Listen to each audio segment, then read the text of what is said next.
We're good? All right. Hello, everyone. Welcome to World Hoppers. This is a collaborative booktube channel where all of our proceeds go to charity. And today we're going to be talking about the Wheel of Time TV show. It is going to be coming out on November 19th. And all of us here have read at least some of the Wheel of Time book series, and we're here to talk about the show. So I think everyone, we have a new person. So Stephanie, I'm gonna let you introduce yourself, and then we'll get started. Okay. Hi, I'm Stephanie. My channel is Miss Richards Reads, and I'm very excited to be here and talk about Wheel of Time. Yay! I'm so excited that you are here with us. Angela and Stephanie have been, I'm getting a little ahead here, but they've been buddy reading the Wheel of Time series and sharing their thoughts with me as they go along. So I was very excited to invite them to be on this episode. But I'll go ahead and go first. So I have actually read the whole series, which is very exciting. I finished it a couple of years ago. I meant to look that up, like 2018, I think, somewhere around there. And I'd read the first half of the series a few times in my journey of trying to make it to the end, and I finally finished it a few years ago, and this is one of my favorite series. So that's how much Wheel of Time I've read. What about you guys? I have read the first 6 books, and that doesn't include New Spring or anything. Like, I'm talking like Eye of the World through Lord of Chaos. So in theory, the stuff everyone loves before the stuff people love less, which we're starting next month. So that'll be exciting. And like, I remember growing up hearing a lot about Wheel of Time because my stepdad read it. But mostly my first interaction with this series was I had read Way of Kings. And then all of a sudden Sanderson's like, bye guys, I have to go finish Wheel of Time. And I'm like, what's Wheel of Time? What are you doing? You just wrote Way of Kings. Like, wow, so I never thought about that. Yeah. Yeah, no. It's okay. He's going to be writing Stormlight until 2077. I know. I mean, I'm okay now, but at the time, you guys all get to read Way of Kings and then read Words of Radiance. Now be me just reading Way of Kings. You know? So I was a little bitter for Wheel of Time for a while because of that, but I am glad that I've been buddy reading it with Stephanie. It's been an experience. It's been interesting. Yes. Yeah, your turn. I knew nothing about Wheel of Time until I joined BookTube. So it's such an oldie. It is, but I didn't really start reading fantasy until a couple years ago. And I'll also say that until recently, like the last year or two, there hasn't been much talk about Wheel of Time on BookTube, or at least my corner of BookTube. I think because BookTube was predominantly, a lot of YA readers, and it's definitely expanded by now, and lots of people are reading Wheel of Time. But when I first joined BookTube, it hadn't been talked about a lot, so that probably plays into a little bit of why it took you so long to hear about it. Yeah. And you are also on book 6, right? Because you're reading it with Angela. Correct. We're about to enter the slog. So hold on. No, you're not. The slog is 8 to 10. Hey, okay. I was nice. I said the books people like less. I didn't call it the slog. No, so we're reading 7 and 8. The slog 100% exists. I don't know about Jade. So I've read the whole series. I finished The Memory of Light just recently, like 3 weeks ago, 2 weeks ago. Yeah, it was amazing. But yeah, basically books 1 to 6 are great, and then book 7 is still like good. And it is basically like you climb the mountain to Lord of Chaos, and then it like drops a little bit, and then it just goes, and then it goes right back up, and then it's great again. Books 8 to 10 are just they were tough for me to get through. It might be better because you guys are reading them together, like with each other. It might make it more fun. I'm excited to complain about all the things. I mean, they already hear me complain about all the things. Honestly, just, the good thing is we're all lucky enough to be able to just read them whenever and not have to wait like years in between, especially when the plot doesn't move forward very much, because that's the biggest gripe of the slog. It's just the plot, like the overall plot doesn't go very far. It kind of like circles, and you learn a lot about like other characters that aren't the characters that I found interesting. So for me, I was just like, just get to the next thing. Like, get back to the cool characters. I mean, I finished it. I love it. Those 3 books, I feel like could be one book, honestly, just with how the plot functions. But But yeah. Well, that's why That's we're fine. doing books 7 and 8 this fall, winter, and then next time we're doing 9, 10. Because I was like, we usually did one book a season, and if I was like, Stephanie, if we did one book a season for the slog, we're going to spend a year on it, and then I'm never going to keep going. I'm just going to stop. Yeah. It's going to make you hate it. I'll be all by myself then. Yeah, I mean, I think the exact start and end of the slog varies, like, for people to people, or like what, I don't know. Some people include 7, I think, and some people don't. So we'll see what you I guys feel think. like a lot of people do. Some real crazy people include 6, which I don't know how you could Yeah. possibly think Lord of I Chaos is this totally long, disagree but with that. Yeah. Mhm. I think I Lord will of say, reading book 6, and I feel more validated because Stephanie thought this, and so did Grace. Is like, for what everyone says in Wheel of Time, book 6 being so cool, it's such a weird ending. It is not the ending you anticipate based off what everyone talks about. You're just like, that's it. It kind of just stops. It's really weird. Yeah, I can see that. And then I will also throw in that I think that on reread, the slog is better because you know where those plots are eventually leading. Mhm. And like, I felt like in some way, I don't know. I felt like in some ways those things needed to happen. Maybe they didn't all need to happen like as drawn out or as like on page as they were, but like because you know that those things kind of serve a purpose. For me, it's easier to read through the slog on a reread.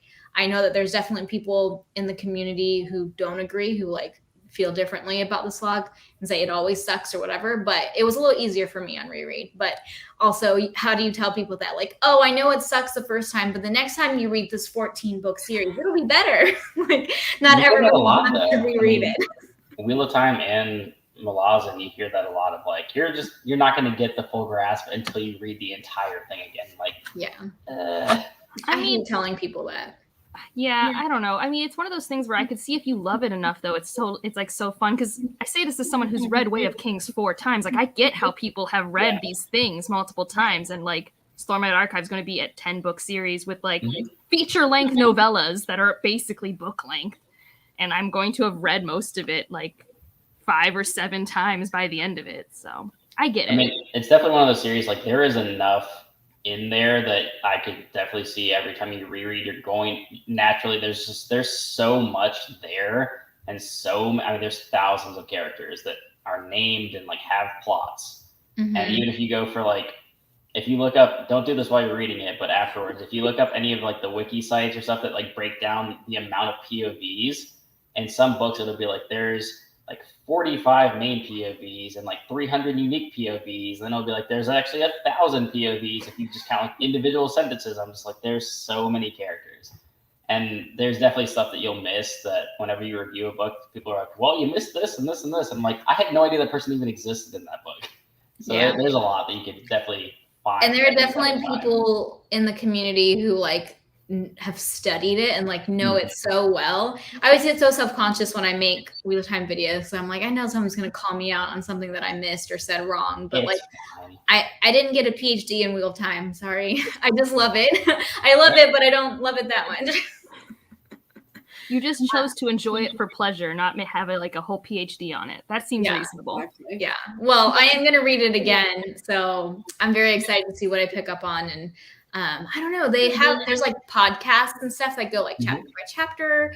And I'm thinking about maybe doing those alongside my next read through so that I could like pick up on everything. I don't know. Yeah. I mean, there's good, like Tor has their read along that you can go through, and they have, like a new reader experience and then experienced readers. There's all kinds of like cliff notes and people talking about like the foreshadowing in Eye of the World that pays off later. So, I mean, yeah, that's the kind of stuff I'm excited about, all the foreshadowing. Because, I mean, people even told me as I was reading through A Memory of Light, I had people in Discord being like, as soon as I got to a certain point, they were like, oh, well, this was actually in Eye of the World in this chapter. And I'm just like, that's pretty wild that it was set up that early. Yeah, that's like one of my favorite things about the series. Okay, so we've talked about the book series for 10 minutes already. I mean, in a spoiler-free way, so that's good for us. And now let's talk about the show. Are you guys excited about the show? I only picked up the series because I wanted to watch the show. So yes. Really? That's the only reason? No. Really? I mean, I picked it up in 2019. We knew about the show in 2019, right?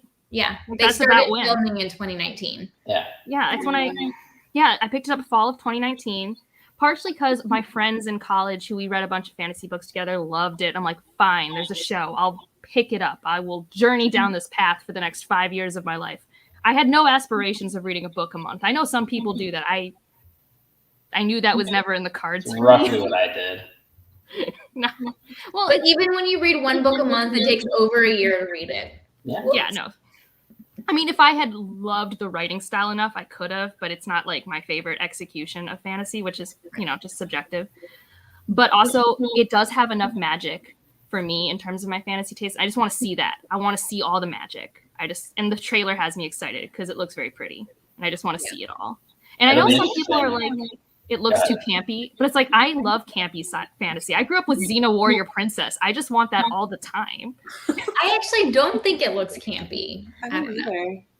It's got a big enough budget. You would think that once you actually see like the final product, if it looked cheesy, that would be surprising simply because of how much money Amazon has. But I mean, I know people complain about like the weaves in the trailer, but I thought they looked fine. Like it's all subjective. Like, okay, this is a little off topic, but when it comes, I think, if you think something looks cheesy, that can be very subjective to, or campy. I feel like Witcher comes off as a little campy. For sure. Yeah, and I love it. And you love it. That's good. And I think Wheel of Time looks less campy than Witcher, so that's a win for me. I would say that up until the trailer, I wasn't that excited because when every like little 5-second clip that they would put out on Twitter or every like picture that would come out, I was like, this doesn't really look that good. And then the trailer came out and I was like, okay, that was like, I ended up watching it like 10 times in a row. Just the way that they shot the trailer with the music and how like the lightning strike with like the Wheel of Time logo. I was just like, okay. Mm-hmm. The music was 10 out of 10. I had so many emotions, and I'm not even a mega fan. Like, I give this series about 3.5 stars overall, and the music was making me like tear up. I was just like, oh, I can't wait.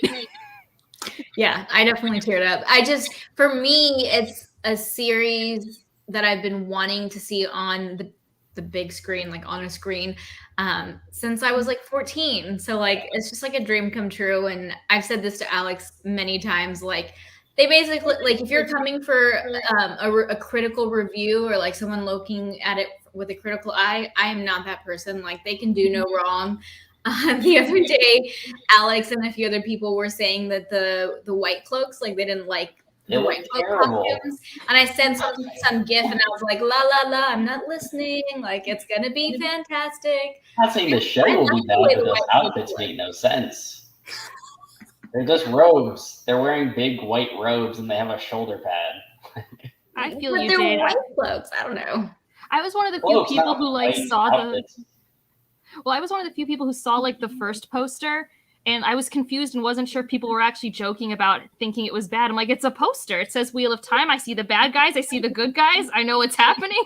I thought the first poster looked great. And then I was like, everybody hates it? What? At first I thought people were kidding, and then I'm like, oh no, people are mad. Yeah. The second they like redid the poster, basically, and it looked a lot better. I mean, I liked both. I wouldn't hang either, but if I was a fan, I would take both. Yeah. I just don't have a very discerning eye. Like whatever they give me, I will lovingly take. I learned that I'm the person they're marketing for, the basic person who doesn't care. Yeah. But Stephanie, what do you think? I feel like we've talked over you. It's okay. No, I was excited. I have no strong feelings either way on the poster. I liked it. I guess I'm also the basic person. But I thought the trailer was awesome. And I'm excited about it. And I think the showrunners are fans of Wheel of Time. So that made me more excited that they'll do it justice. That's one of the reasons why I'm super excited is because the showrunners and like a lot of people involved are like big fans of the series. So I feel like I feel like it's in good hands, you know? Yeah. Yeah. I mean, that's really what you want, right? Is you want somebody who's super passionate, that's a massive fan, that can do it justice and not just butcher it like we see a lot of things that just, like a Resident Evil movie comes out and I'm like, yeah, but that has nothing to do with Resident Evil. It just has zombies and says Resident Evil. Like that's it. Right. Yeah, it's not like just a cash grab. Like they really care. I mean, and I'm definitely not one of those people who thinks that adaptations have to be exactly the same as the source material. I mean, it's impossible. It's a totally different medium. So I'm okay with changes and I actually like to see what they choose to change and like to see different versions, I guess, of the original ideas. Like I like seeing that kind of stuff. I mean, it'll be interesting because there's already been a few things where Sanderson, has read the scripts or whatever and said like there's going to be some changes and not everybody's going to be happy about it. So it'll be interesting to see like what they actually choose. 'Cause I hope they don't change anything too drastic of like the overall like themes or the story plot points. Like changing what characters look like generally doesn't matter. Like if Rand wasn't a redhead, I know a lot of people would like lose their minds, but ultimately, red. whatever, I mean, I don't know. This is probably not based on real world genetics, although there's the whole like, what Earth is this? Is this Earth? Sort of conundrum thing. I'm trying to be vague in case people care. Mhm. But like, red hair is recessive. Even if your parents have red hair, you wouldn't get it. Like, I don't even. It's like, calm down, everyone. Yeah, it's magic, guys. It's not real. Yep. Yeah. I think as long as they don't do anything drastic, like you said, I'll be happy with whatever. I mean, I'm sure there's going to be some things that are going to be, I don't know, some people will consider drastic. I know that they're pulling in some characters from later books into season 1. So I'm excited to see who and what those are. I think some of the stuff from New Spring is going to be in the show, which makes sense because it's probably going to be like flashbacks is what I'm guessing. It would have to be. Because I mean, if you don't know, New Spring was like 14 years, like several years before. Because when I read New Spring, I thought it was going to be like leading directly into Eye of the World, where it was going to be like a year or two before. No, it's like 20. And them are like teenagers, and they're just like in school, and I was like, oh, this is totally not what I thought it was going to be. So they're definitely going to do some of that. They'll probably introduce you to like Elaine and some other characters like separately, just completely just like start their POV elsewhere, completely separate, just to introduce, because it kind of makes sense, right? You don't want to necessarily wait 2 or 3 seasons or something to introduce certain characters. Like you could definitely parallel them and just not have them interact. Yeah, so I'm probably gonna get corrected, but I actually don't think Elaine's getting introduced in season 1 because they didn't announce her casting until recently. Okay. And it was like a sneak peek into what's coming up. I think at the like recent Comic-Con thing is Are when they already shooting season 2? I think they are now. They're about to, but they had to change the whole casting of Matt and stuff, right? Oh yeah, I mean, reasons. Yeah, for unknown reasons. That was a thing I saw on Twitter actually just before this today. They were in part of the marketing, they were, I think, doing the Who's the Dragon Reborn. They have like things for Perrin and Matt and Rand. And the one for Matt, the character description, I'm like, I've read 6 books. I don't know what Matt we're talking about here. Oh, I'm so curious. I didn't see that. It implies a very different persona that I feel like I have gotten from the page, which I'm fine with because whatever. But I know some Matt stans might not be happy. Oh, it's gonna be weird, right? Because I feel like, okay, I guess spoiler for Eye of the World, not really. Eye of the World, okay. That it's Rand. Okay, like, whoa, big spoiler. I mean, it's very obvious. It's weird that the approach the show is taking, it's almost as if they don't want general audiences to know that Rand is supposed to be the guy, because one, like all of the marketing and trailers focus a lot on Moraine. So I'm wondering if they're just using like the few clips that they have of her as marketing, or if she's going to be a major focus and the Aes Sedai are just going to be a way bigger role. That's what I think. And Egwene's way bigger in the trailer than I expected, but in like a good way. Yeah. So I mean, they're focusing a lot more on like just the female cast in general. You don't see a lot of Perrin or Matt, especially not Rand. So it's almost like as if they're like hiding it for, I don't know if they're going to do like a season 1 finale of like, oh yeah, it's Rand. And they're kind of like throwing everybody off, or because that would be wild if they changed that. Because that wouldn't make sense. I guess it was like one of those things in the book where they pretended like you as the reader didn't know, but like if you'd read Chosen One fantasy, it was kind of obvious. But like if it was your first time reading the Chosen One trope, maybe you wouldn't have. There's a chance. I feel like it's a spoiler in the sense that it doesn't spell it out until the end of the book, but it's so obvious to the it's like, yeah, this is the guy you're gonna be. Yeah, he's the one having the weird moments and dreams and like, and then like the book's not subtle. Like Egwene's learning about what happens if you overuse the power, and then Rand's having symptoms of overusing the power. It's like back to back. Yeah. Yeah. I need to look up what you were talking about, Angela. I'm so curious because I feel like let me see if I can find it because it was just on my Twitter feed earlier. Over the whole series, so I'm curious what they said. Yeah, I don't know. It just was interesting and like, I mean, I don't know. But like that's the thing. Like even with just like the most recent adaptation, Dune, that came out, like people are angry about what they did or didn't do with Jessica and stuff. Like that's just stuff that's going to happen. Yeah, like they're just traits and things. You can't please everybody. Yeah, except me. You can please me. I'll be happy no matter what. Honestly, if there are pretty pictures, like I think Jade, you and I are the same because we have aphantasia, so we like never get to see anything. So just getting to see things, it's just like give me. And unless the CGI is as bad as the riding on dragons in A Song of Ice and Fire, the Game of Thrones show, I don't notice it. It has to be that bad with like the people riding dragons in that show for me to notice. It was okay by season 8, right? Was it it was okay. Third Harry Potter movie had better flying scenes on a hippogriff than what was in that show. It did it though. Okay. Hopefully they have a big enough budget to not just have things look corny, but yeah, we'll see. Yeah, I think they do. I think it's gonna look good. I mean, has Amazon done a big fantasy show before this one? I know they're working on Lord of the Rings. I think their other one was Lord of the Rings. I think has a way bigger budget though. Yeah, I'm trying to think if they've had another successful fantasy show because Amazon Originals haven't been doing amazing recently, right? They have like sci-fi stuff, but yeah, I don't know. Because I think their last fantasy one had Orlando Bloom in it, and I'm blanking on the name. I know Jashana likes it. Oh, Carnival Row. That was still acting. I have no idea. I don't know. It was like a paranormal urban fantasy-ish, but not quite modern. I didn't watch it, so I don't know. Yeah, I don't know. I think the Trollocs look really cool. I think that's I think the Trollocs look really cool, and I think the Murdrell looks so scary. Murdrell looks cool. I don't picture things in my head. As Angela said, I have aphantasia. Are the Murdrells described as having that many teeth? I think so. I remember them being described as not having a face, but I don't remember the teeth. But I was like, whoa, those teeth are scary. Yeah, I mean, if you look up pictures of just like fan art of Murdrell, they're pretty creepy. Like the no eyes, like the big fangs, just super. They look really scary in the trailer. Yeah, so I think they did a good job of that.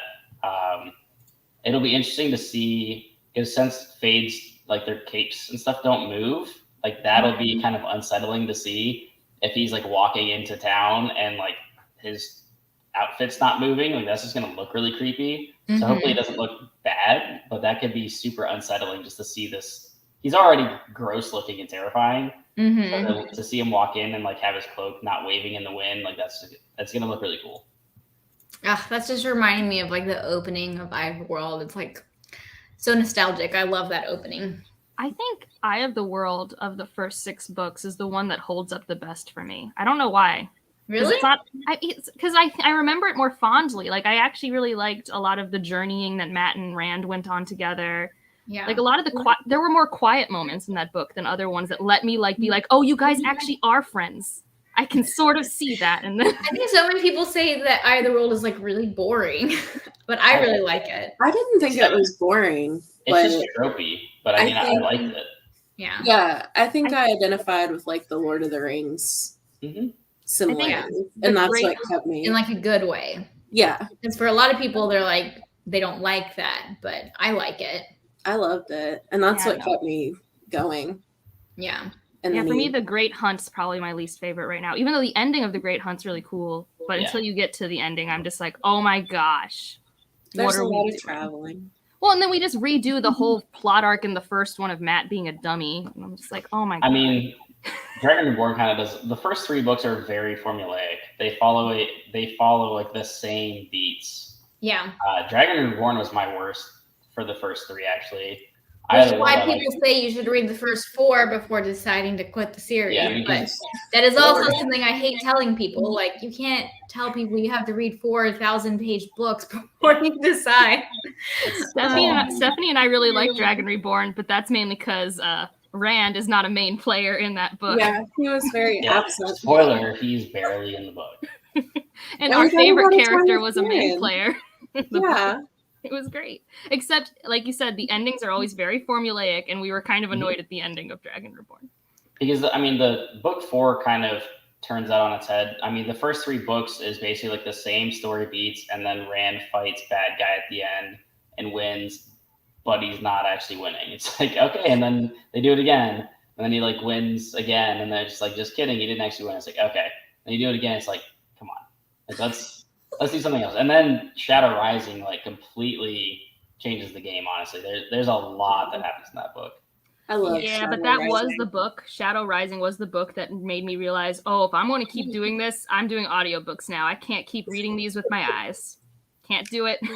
Speaking of audiobooks, did you guys see the announcement about the new Eye of the World audiobook? They're going to re-release it with I'm blanking on her name, but Rosamund Pike. Yeah, Rosamund Pike is going to narrate it. I have mixed feelings. I love the original audiobook, so. I mean, it'll still be there, though. Yeah, I'm glad they're not taking it away. And I get that it's a good way to get people from the show who are like into the show when it comes out to read the books or whatever. But to me, I really love the original, like Matt Kramer. Is his name Matt? Michael? Kate Redding. Yeah. I love them. And so, and I've listened to the audiobook so many times. And then it just like seems like such a cash grab, but also like, I guess that's not necessarily everything about what they've been doing with the books for Wheel of Time right now is a cash grab. Right. Totally. And but I agree though that it's a good way to get new people into it with the actress. Yeah. I have no issues with all the covers they're coming out with for the Eye of the World, only that I know it's not sustainable for the rest of the books in the series. So as like a book collector, I would go crazy. Yeah. I have issues in the fact that I don't know, were they like running short on things to cram on the cover of this new cover? Because, wow, they put a lot of things on the cover. That's really funny. Obnoxious. Yeah. But they do actually. Those covers have to sell well because they've been doing those type of movie TV covers forever. So they must bring in new people and stuff. I mean, I never buy TV covers. Yeah, but you're already a bookworm. They're trying to get someone to pick up the book at the airport. Like, I saw that show. I know that thing. Like, The Martian didn't need to have a picture of Matt Damon on the cover, but did it help it sell the book? Maybe. Well, they always have those stupid permanent stickers on them too. Which I know that's a whole other thing, but my least favorite thing is like I actually don't mind like this cover of Stormlight, but I hate all the words on it. Like, get rid of all these words. No one knows what this synopsis means anyways. Like, no, this doesn't help anyone. Yeah. That's really funny. Synopsis for the 4th Stormlight Archive book. It's like describing the 4th Wheel of Time book. Bad shit's still happening. Pretty much. Yeah. The Shadow is Rising. I don't like the titles of these books. Well, they're very like 90s titles. So. Mm-hmm. I mean, I think they're timeless and that fantasy titles on average are not my favorite thing. Yeah, that's a fair point. Yeah. So. Yeah, that's true.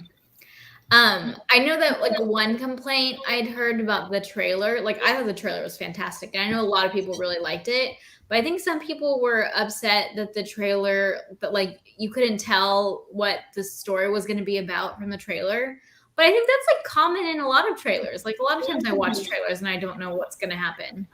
I will say I showed it to my fiance because I was like, oh, I want to watch the show. Will you watch it with me? And it's probably going to be one of those shows I watch by myself because he saw the trailer and he's not as, I mean, he loves A Song of Ice and Fire and Game of Thrones, but this didn't scream to him Game of Thrones, which it's not. So good on them marketing appropriately there.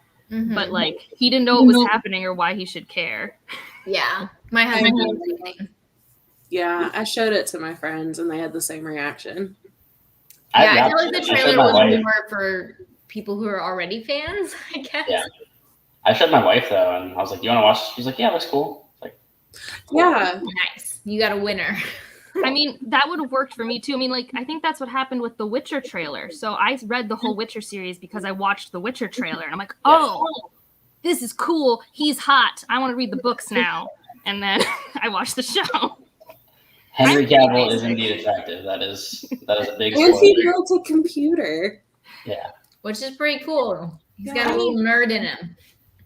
Honestly, and this is similar for both The Witcher and Wheel of Time, where it's like there are so many cool ideas in both of those things, and there are many execution flaws I have in both of the series in terms of just writing and craft and pacing and too many characters or asides or whatever. And I'm like, I am so glad it's going to be revamped into a show so I can get the stuff I like from it with hopefully less of the stuff I don't like. Like, I'm excited. So let's get into that then. So, like, what's one of the biggest sticking points for you from the books that you want to see them change for the better for the show? I am very excited, even from just the trailer and the pictures, to have these cast members, these actors, show me these characters like each other. Like, I'm very excited for that. I'm 6 books in, and, like, there are so many friendships that I'm like, did you guys ever play on the playground together? Like, what did you guys do? Like, you guys hate each other. What is happening? We're like the Mean Girls. That's not completely inaccurate. I mean, that's definitely a good point. And that's one of the bigger issues. I just kind of piggybacking off of each other for the series is one. Yeah, I mean, a lot of the like relationships, whether they're friends or especially like love relationships, Robert Jordan it's not a strong suit. Nope. Oh, the complete 180s in situations. I'm just like, and Whiplash. Like, give me it. Like, put them on screen with a conversation. Let me see something happen. Yeah, I mean, they're not organic at all. There's basically a lot of insta love in Wheel of Time. There's a lot of relationships literally come out of nowhere, and you're just like, oh, they're just together now and getting married, or they just end out of nowhere, and you're just like, exactly. So I mean, so definitely in the show, like you can already tell they're playing up Rand and Egwene. Like that's probably going to be like a main relationship through at least the first season, I would guess. I mean, they're really going to play into that, and I'm sure at least a couple of scenes of Matt Perrin and Rand like hanging out, I'm sure will do wonders. I've already seen that in the trailer. They already smiled at each other at the tavern. I'm like, look at you guys. Yeah. One of the things for me, I really hope that I'm sure they'll change. I mean, it's because it's a show, and 2, it's 2021. Just the gender dynamics of like all of the women just think all men are terrible, and all of the men just think all women are crazy. Like that is a mainstay in the books, and they'll probably not harp on that too hard. Well, because it's not the 90s anymore. We're not in men are from Mars, women are from Venus mode that the 90s were in. So I am also very much looking forward to not having to hear about how Rand is so great with the ladies, the inner monologues that they all have. Because Rand is Targaryen, and he's just the hottest. But they all think that about each other all the time. These three boys be like, I wish I was with them. They know what to do. Honestly, I don't know if it's because I started reading the series when I was a kid, but I love those moments because they crack me up. Because it cracks you up the first 4 times, okay? Yeah. Those just seem like obvious things that they're gonna change for just like making that show today. Like you could easily see this. Like if this had been made in the 90s, you could just see a million scenes with Matt be like, oh, those crazy ladies, like that they're probably just not going to do because you get it a lot in the books. And I'm just like, yeah, we get it. Like you don't like the other sex. Yeah. And another thing with like the relationships, I'm not going to say a character. You two probably know because you're on book 6, some of it, but like there are certain characters that their relationships just 100% boil down to the other person is attractive. And that's just it. That's literally the only thing that ever happens between them. And there's nothing else there. So I feel like the show will at least change some of that to be like, hey, these people actually like and care about each other and not just prophecy or they're hot. Yeah. I will say, I think I know which one you're talking about, but I don't mind that one. But I think I relate a little bit too much to that one. And I remember when I was rereading the series most recently, I was reading it with someone who was a new reader who had never read it before, and we were like doing live shows and stuff after each book. But I remember them saying that, you know, the relationships came out of nowhere and surprised them. And I hadn't really noticed at first because it was a reread for me, and I've been reading the series since I was like 14. And so then, like, my mind, these characters are have always been together. Like they are together always. And then, but looking back on it, like there's definitely, like I would have thought that I would have picked up on some like foreshadowing that people were, having feelings for each other, but no, it comes out of nowhere. It's just like, bam, now they're together. Yeah. Pretty much. Mhm. Another thing I'm excited for that's not really a book problem. It's just like a me problem and not being able to visualize things. And this happens to me in every fantasy series I read when authors actively choose to have people have different visual ethnicities and I just don't see them. And like you already see it in the casting, like different parts of the world having different cultures that come through. Like I don't have to read about the clothing or the signs on the streets or the flags in every cobblestone lane or whatever. I can see it. And like there's a setting type to Wheel of Time that is so different from other fantasy, but when I read it, I automatically make it medieval fantasy, which it's not. So I'm excited that the show is like undoing that perception I have, because I don't have anything else to put into that void with my like, because I've never read that before, Yeah. So I'm excited for that.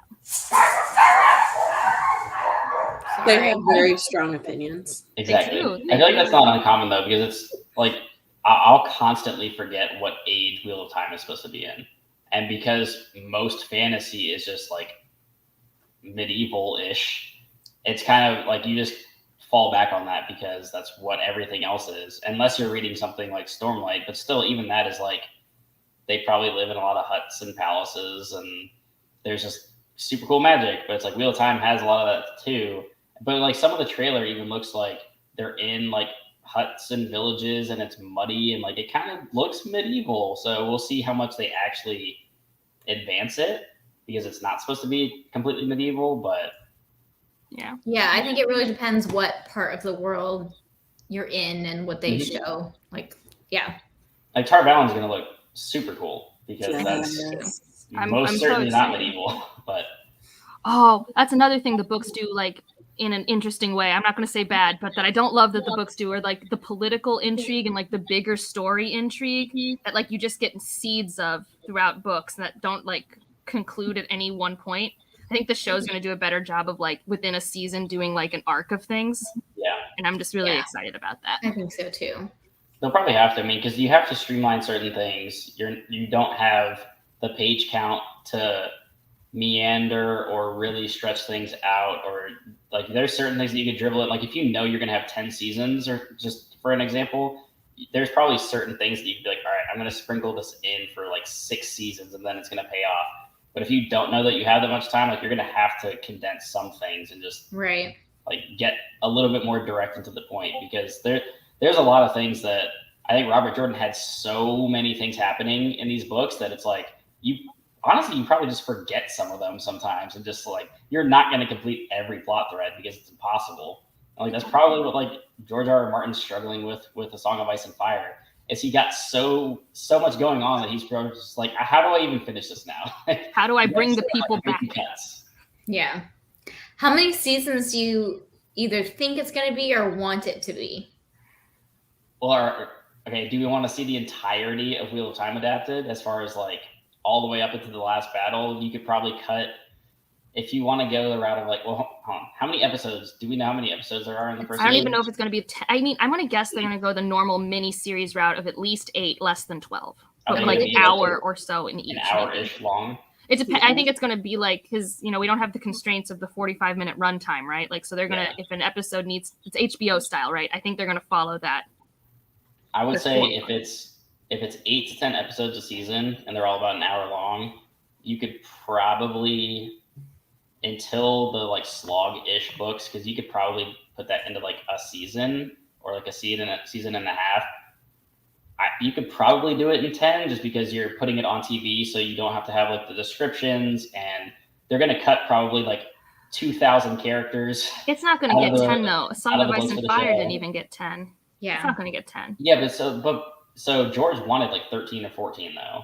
I know, but the thing is, actors get bored. We're not bored. Sure, actors want to do other projects. Right? That's a massive investment to go for 10 to 14 years, however long it would take to shoot all that, and people are going to age up and.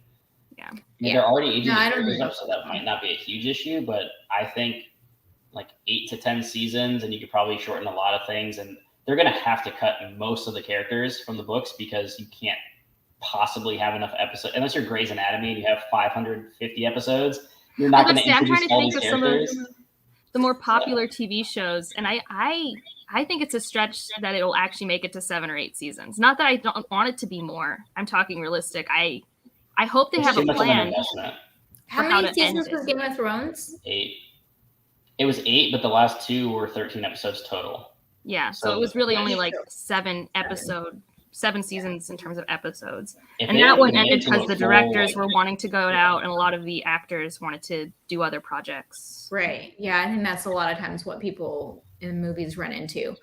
I think if they can do it in 6 seasons, I think that would be good. I just don't know if they can. I hope they have a plan.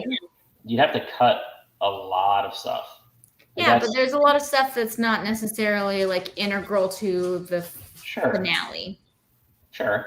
I mean, because there is a way to streamline this story to get to the last battle quicker that would probably upset most Wheel of Time fans, though, because there's going to be a lot of things that don't make it to the screen. Right. So here's the thing. Like, so obviously, mega fan wants to have as much of it done as faithfully as possible. I totally get that. But if you have a choice between them planning for that, but then getting canceled after like season 4, or like getting a streamlined but complete adaptation, like which one? I don't know. Like that's a hard ask, right? Like, yeah. I mean, I would probably make the sacrifice of cutting things and getting to the finish line. Yeah, because I mean, from what I can hear, the last battle sounds epic. So. I'm saying that I would like 6 seasons because I think longer than that, and people start to, not only the actors want to move on, but like viewers who are not mega fans start to lose interest. Yeah. And I mean, how many like good shows have people decided have terrible endings? Like Game of Thrones. I mean, not that one did have a terrible ending, but I also like lost interest in Walking Dead after like, I don't know. I think you can really only hold people's Walking Dead went on way too. But see, the thing with Walking Dead, right? The issue with Walking Dead though is it wasn't finished, so they were still doing comics. But also, it's like there's only so far that you can take moving from town to town and killing zombies, and then meeting another human faction to fight with, and then killing zombies. You're really like describing the Wheel of Time in some of the books, but like insert zombies with like other things. Well, like, there's no like end game there, because eventually it's like you're just living in an apocalypse, and at some point it just has to kind of end. No, apocalypse TV shows should be mini-series, and they should end after like 2 or 3 seasons and have a plan. I agree. Like Walking Dead just makes a ton of money for AMC, which is why it was still going. Like it just recently wrapped up or is wrapping up. I didn't even know that. It's like I thought it was still going. I think it's in its final season, but that's something that just like that went on entirely too long. I bowed out after like 3 seasons. But yeah, I mean, Wheel of Time though, if you know going in that you're going to get 50 or 60 episodes, I mean, that's a ton of Wheel of Time. You just have to, like, if you know that the ending is going to happen and you're going to have, the last episode be this, crazy epic battle, then you can find a bunch of stuff to cut. Like, because there's a lot of traveling, even in like the second book. Like, there's a lot of like in hopping and kind of like, Fires of Heaven has like the circus side plot, and like there's a lot of things that like you could just not have. Oh man, that's circus plot. And the story won't change. So I'm sure there's plenty of people smarter than me that could be like, all right, we don't need this, we don't need that. You don't need entire books of side characters doing their own thing unless it's going to be important. So like, I feel like the show is going to have to focus in on like the main cast, as in like Nynaeve, Egwene, Matt, Randhair. Like, well, and they're going to have to get people invested, because that's why they're going to be watching the show, is they love the people. You can't like just introduce 50 people. You have to get people into what's happening. And also soon it's going to be competing with itself. It's going to be competing with Lord of the Rings. Yeah. Like, great. And The Witcher season 2 and whatever else they decide to adapt, because everything's getting greenlit. I'm not even mad about it. Do you guys not remember like 2007 when we had all the horrible fantasy adaptations? Okay. That was a horrible dark time. It was the same way with superhero movies. They all used to be so bad. I mean, I liked those at least because they leaned into the camp. Aragon and Golden Compass were just bad. They were just bad. Aragon hurt me personally. I saw that on my birthday, Alex. It was horrible. Yeah. I went to a midnight showing. I was so hyped, and I was sitting in the back row of the theater just like, why is this happening? It's not good. That's so It's sad. like me with the Hobbit movies. Yeah, those are bad. I like the Hobbit movies. Thank you. I'm It's sorry. very easy to please. The Hobbit I means have a bad lot taste to in me, movies, guys. and I went to see the first one. I was very angry. They took See, a that's another 200-page one. book and made it 3.5-hour movies. Like, come on. So, like, I didn't hate them, but I didn't love them, and I also didn't notice the bad CGI because I'm horrible at that. But I heard that there's bad CGI. It looks noticeably worse than the original trilogy. Yeah. Well, yeah, I mean, I think the original trilogy looks stunning.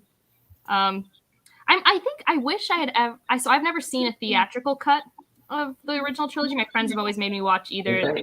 There's two types of extended editions, and I've seen both of them.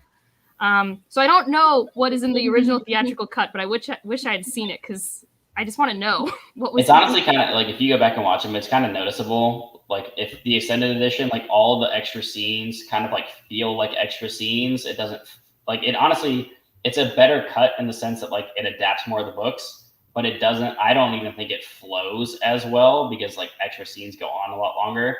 But the main thing between like the CGI and what I hope that Wheel of Time does is use a lot of practical effects and like miniatures. If they're showing, like if they do like a pan out of Tar Valon, I need to see like a super cool miniature built with CGI laid over it, or like the Murdral or the Trollocs. Like if you give me a badass costume and then kind of like post process it a little bit, it's gonna look way better than like what the Hobbit movies did, where it's just full on CGI. Like everyone's in a green screen room and there's nothing actually happening. If you have practical effects, it just looks better. That's why Lord of the Rings holds up, because the orcs were in costume. Like they're in costume, and then you put everything around them, and they look real. Or like Jurassic Park, like they built dinosaurs that were animatronic. Jurassic Park does not look like it was made in '93, or I guess it was probably made in '92. That's why it still holds up. Yeah. So I mean, you need that mix, and a smart director and crew will do that. So hopefully that will keep Wheel of Time looking great versus kind of corny and bad, because you don't want to have like bad like CW CGI. You want to have the big budget Wheel of Time show needs to have like good looking effects. And I mean, especially if you get later on, like there's way more magic and like crazy things that happen that you need a big budget to show. Yeah, I'm pretty sure they are doing a lot of practical effects. Yeah, I feel like those Trollocs looked like there was some good makeup going on. Yeah, no, those are real. Good. Did anybody watch that? They released a couple of new like teasers, like Moraine's Quest, I think is what one's called, which I watched and looked really good. It's like a voiceover from Moraine, and she kind of like tells you her purpose in the first book, or like what she's trying to do. Which I meant to bring this up earlier when we were talking about how like the original trailer, like people don't really know what's going on because no one's talking, and it's just like a bunch of scenes that if you've read the books, you know what they are, and you're like, this is cool. But if you haven't read the books, you have no idea what's going on. So it's called Moraine's Quest, I think. And that I saw that yesterday. It looks really good. And I really like the little explanation of the plot or whatever that Moraine gives in that. And then there's another one that's about Logain that they released, and I haven't watched it yet. I meant to watch it before this. I know that there have been talks about how Logain's getting more plot time earlier, which is exciting. That is exciting. I believe that'll be one of those things that's good, right? Because you need to establish early on that there's going to be other like false dragons and things like that like rather than just introduce him later on and be like, hey, by the way, like this guy's like a bad guy or whatever. Now it's like they're very much playing into him early on, and he looks evil and imposing, and I mean that's definitely going to be a good focus change. Well, I mean, Logain does show up in the first book, right? Like shows up's a strong word. Shows up, he's like sees him on the street. Far, But it sounds like that scene might not even happen if Elaine's not even in the first season. So because that's related to that scene too. That's true. See, I could be wrong, but I'm I don't know why. I can't tell you anything about the Great Hunt, but Eye of the World, I got like scene memory. The Great Hunt, they're chasing after the horn. They're going in and out of the bouncing between the worlds. And my least favorite thing is when people lose shit that they just got. That's what the Great Hunt is. It's just like, guys. And then you meet a certain hot female character that all the boys are head over heels for. And Listen, I think that was the book where I was talking to my stepdad, who has read the entirety of the Wheel of Time and has like been reading it forever. I was like, if one more woman falls for Rand, I'm throwing the book. Like, goodness Lord, I There's cannot. a reason for that one, though. I'm really sad I missed that, though, because we didn't start buddy reading until The Dragon Reborn. I wasn't even on book 2 yet. I missed Sassy Angela for 2 books. I was by myself for that because it was 2019. I didn't start my channel till 2020. So The ending of that book, though, would be cool to see because because like I'm excited for that. Hopefully they make it look good because the whole like battle in the sky, like that would be really cool. It could look really bad or it could look really cool. That's Like, the one scene in that book that has stuck with me. Yeah. I mean, just everything about that battle and like blowing the horn and seeing, Arthur Hawkwing and all them come back like that could be super cool. And hopefully it doesn't look cheesy. But like, if it doesn't look like that one scene in The Lord of the Rings, what are we doing? with all the undead just like waving across Minas Tirith, yeah. Did no one else visualize that? Yeah. It could. It could. So, no, I'm very excited for the show. I think it'll be good. I asked everybody this. Do you think they're going to adapt the prologue? I mean, okay. I won't mind if they do. I thought actually that's one of the most fascinating prologues I've ever read. But really, I feel like it's so hard to understand what's happening. I don't know. I feel like it's like everybody's favorite. Jade, remember how much I love Nine Fox Gambit and how much you don't like Nine Fox Gambit? When I read the prologue of Wheel of Time, I'm like, oh, this is going to be a like puzzly, good, deep time. It's not what it is, but the prologue. And then I'm so starts. excited. Yeah. No, I forget about the prologue.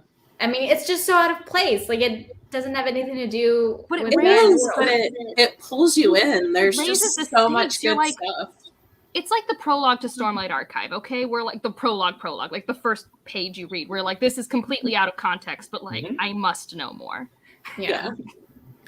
That's like my thing. I don't know if they're gonna adapt it. I don't think it's adaptable to audiences. Like, I mean, they did. At least not at if you've this ever seen point. the clip.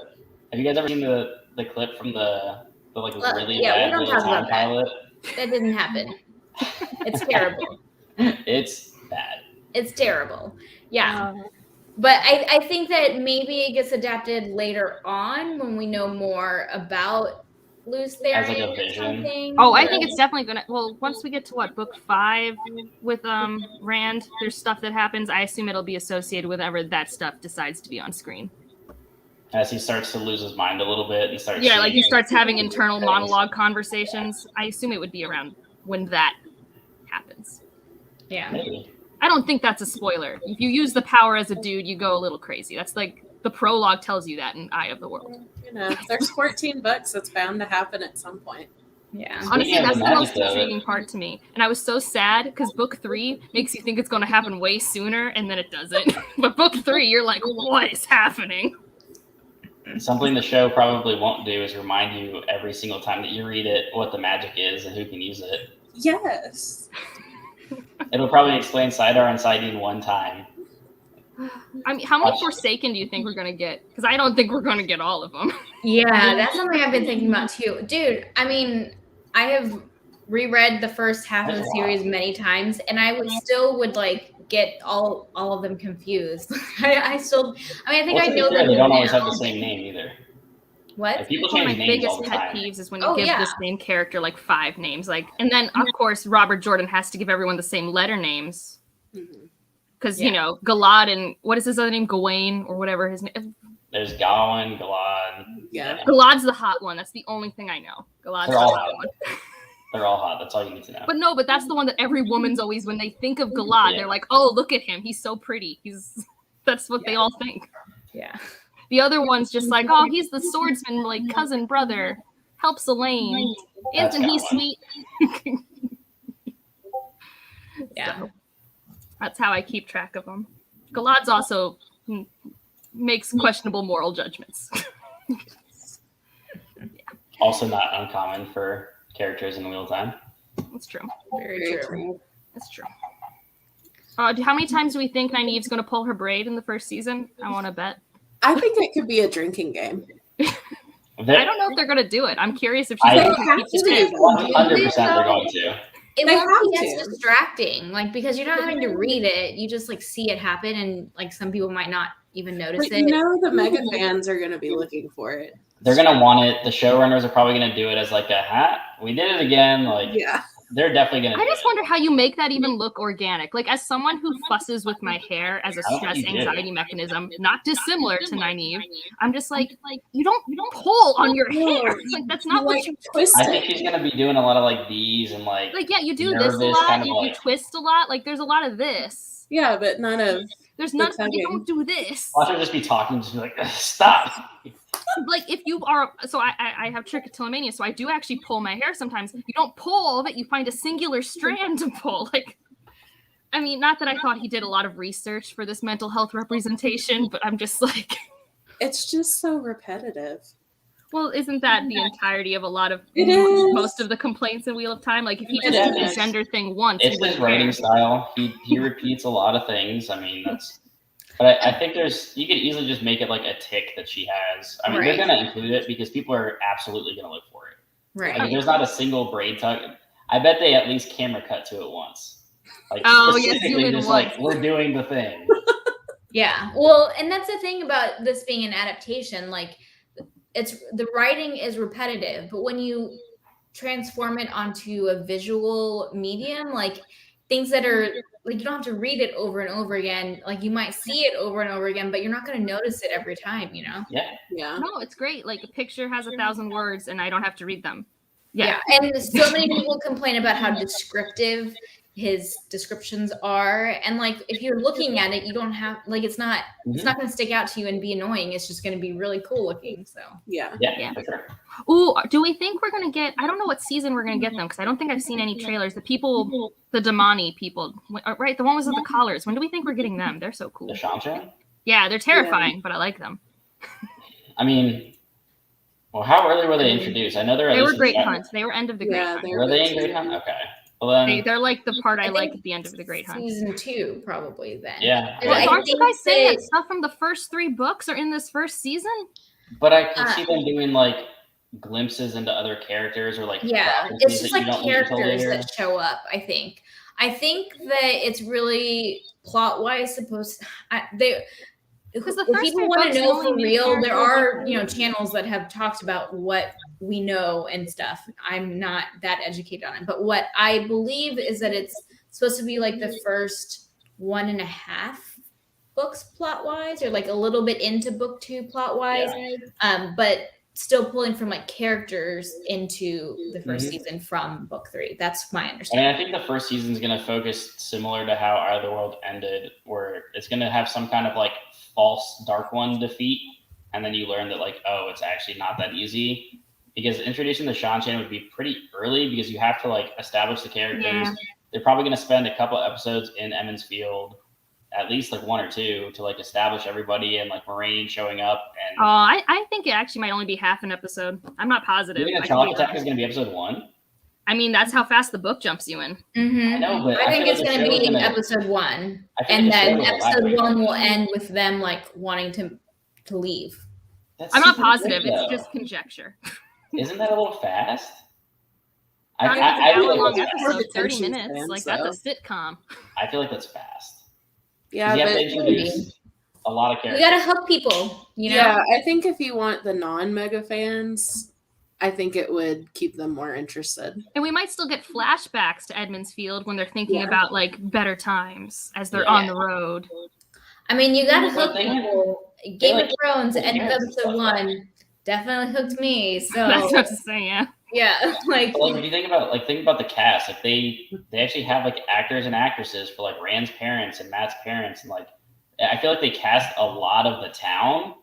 So I don't know. Personally, I think it would be either like the very end of episode 1 or like episode 2 even of like Well, is this- Trollocs there attacking. I feel like you might see them in episode 1, but like somebody might catch them along the road or something. I don't know. Is I this think one it of would be those kind of shows that's going to drop like 2 episodes the first week and then do 1 week at a we do time? 3. 3 episodes. Okay, so then it might be they could do it because then you at least have stuff. That's true. Yeah, Prime does like a weird release schedule where they give you 3 episodes right away, and then that's the same as Hulu. It's a more standard weekly upload schedule. I don't know if Netflix does that because Netflix usually I think just drops Netflix it all just at once. drops the whole series. Yeah. They have had some that they parse out, but normally they just drop it. Like, I watched mean, I think Squid it's Game fun the to other day. have it parsed out because it gives people time to talk about it. I It know gives that was one of my YouTubers all the favorite things content they about need for a week. It was one of my favorite things about Game of Thrones is like going to work and be like, did you watch this week's episode? And like everyone talking about it. But also being able to binge some of it, like the first 3 Mhm. episodes, is good too because it'll hook more people that way. Yeah. For sure. No, I mean, I don't have a strong preference either way. I just wasn't sure if that was going to be Yeah, because that is it's kind of 3. that's what they did I'm with pretty The Boys, sure too. it's 8 episodes because on the Instagram they have a thing about it. It's 3 episodes on the 19th and then 1 episode a week after that, and I'm pretty sure it's 8 episodes total. Ooh, I'm going to be home with my mom's fancy TV when it drops. That's exciting. It's November 19th, so it's like right before Thanksgiving. Yeah, I'm going to be home with my mom's fancy TV and surround sound. It's going to be great. I don't have that here. So. Can we glean anything from the titles?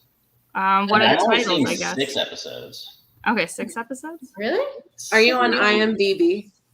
I'm on the Wikipedia page. They might have only Or- released the titles for the first 6. Sometimes Yeah, they don't release IMDb. Oh, I'm saying I only see 6 episodes listed. Yeah, Oh. that's IMDb. Am only I has crazy? 6 I really thought it listed. was 8. Hold on, I'm trying to pull up They Instagram. may not be up to date. Like, I don't know. Episode 4 is called The Dragon Reborn, so maybe they'll be like, here, it's Rand. It says 8 episodes on the Wheel of Time Prime fandom.com.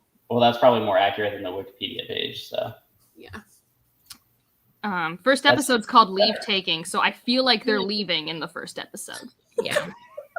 Is there a plot synopsis? No, I just read Leave Taking. It's just I don't That know. I doesn't didn't- mean anything. And Sorry. again, for people who are watching who really want to know more about what we know about the show, there are other content creators who have gone into all of that and who have followed Oh it. yeah, no, very I've closely. avoided all Wheel of Time content creators because I'm trying not to spoil myself out of every big reveal, so that I have some So fun. the issue with a lot of like Wheel of Time specific channels will drop spoilers left and right for the series. I feel like some of them are really good at spoiler warnings. Ooh, episode 8 drops on Christmas Eve for anyone who cares. Okay, yeah. Shadows I would Wait say is that- episode Thanksgiving to Christmas. If you haven't finished the series, it's very dangerous to search for any Wheel of Time content because even something as simple as Googling like a name of a character, the Google auto search will just be like, oh, you mean the scene where they die? Yeah, it's right here. Yeah, use Like, the Wheel of Time compendium app. You can say what book you want to reference and it will only show you mentions of that character in that book and what chapters they're in. Yeah, it's good to find a friend who's read the whole series so they can do the Googling for you. The number of times when I used to care that I was like, Jade, who is this person? I haven't seen them in 2 books, and Jordan just decided to drop them into a scene again. Yeah, that's gonna keep happening. It happens a lot. Well, see, I've passed the point of caring, and I'm just gonna. Well, if it does, And the Entire first plot time I lines read go nowhere for 4 books. the first time I read the series, like I wouldn't realize that I'd been introduced to that character before. And then when I reread the series and they would show up for the first time, I'd be like, oh, they showed up this early and I didn't know it. Like that was like one of the things that was fun for me on reread. Because okay, what do we think Blood Calls Blood is for? And then there's the Flame of Tarvalon or Tarvalon. I don't know how to say it. I say Tarvalon. I think they're saying it's correctly is Tarvalon, but I hate that. So I mean, it's what it's in the No, audio. I'm pretty sure correct is Tarvalon. And I so did say I, but I'm pretty sure there's like a pronunciation thing that came out like with Rosamund Pike, and they spell it out like Lawn, L-A-W-N. Like they're trying to say like that's how you say it, which I. well, just that's don't how I like. say it. And I always thought it was wrong, but I chose to say it wrong on purpose. I mean, I like say it better. everything with like spread A's until someone corrects me. So, like, I said Chelan for a long time. I said Elantris. Like, I do a lot of weird things. It's so just reading the synopsis of from Amazon about the show. Like they're straight. I don't know how long this will last, but they're just making it about Moraine. Yeah, That's that's awesome. how it's been from the beginning. Is they've always had The story Moraine. follows Moraine. Like, okay, there we go. I'm cool Moraine's with still- it. I like Marie. Yeah. Yep. How But cool no, is that? I'm excited to watch it. I'm just gonna get my whole family to watch it. I'm making my family watch so much that week because Encanto comes out the Wednesday before Thanksgiving, and we're gonna go see that. Very pumped. What? Nice.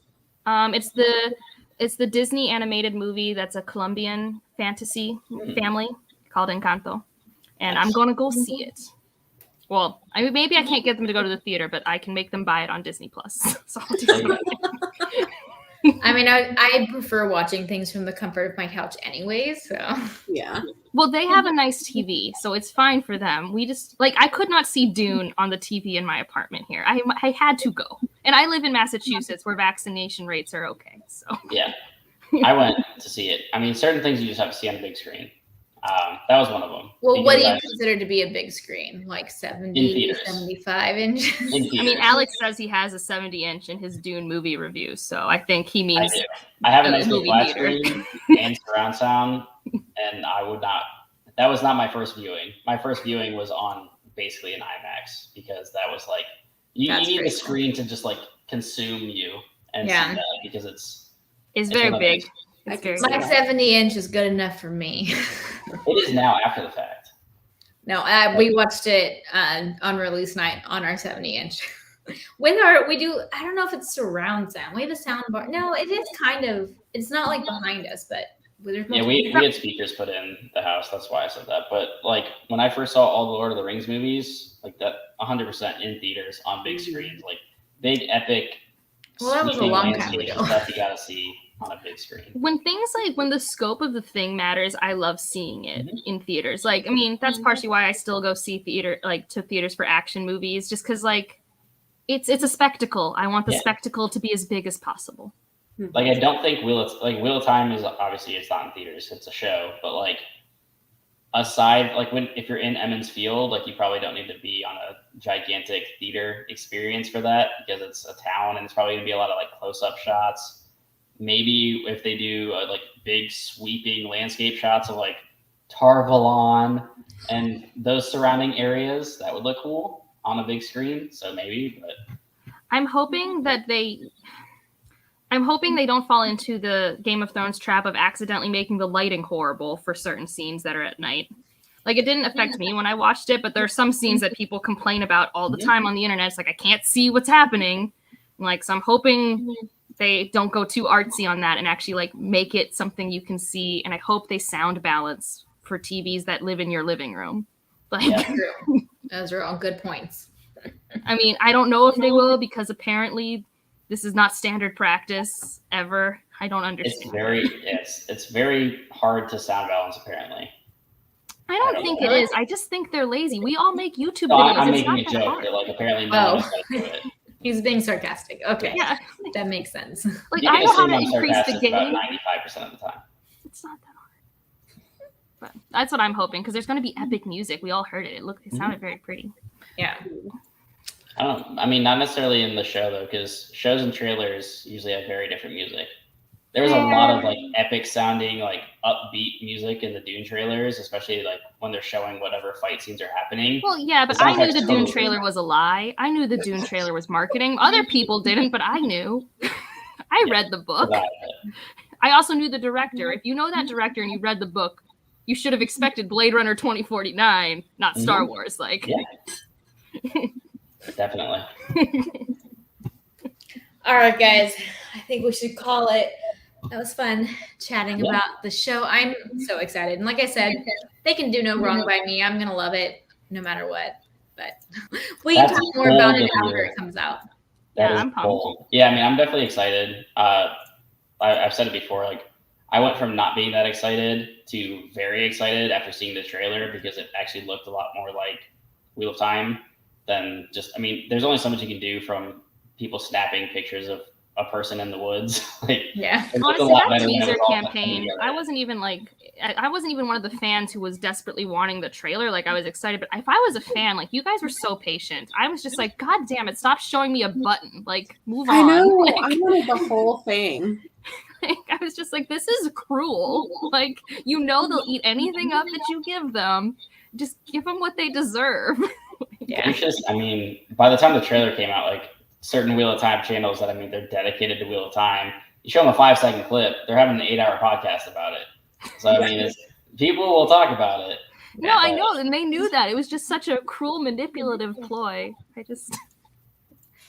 I do love how interactive the show, like social media, has been with the community. They've been super cool to interact with people and stuff. Yeah. Doing like the puzzle pieces on Twitter for the that was fun. Yeah. They've been great. Yeah.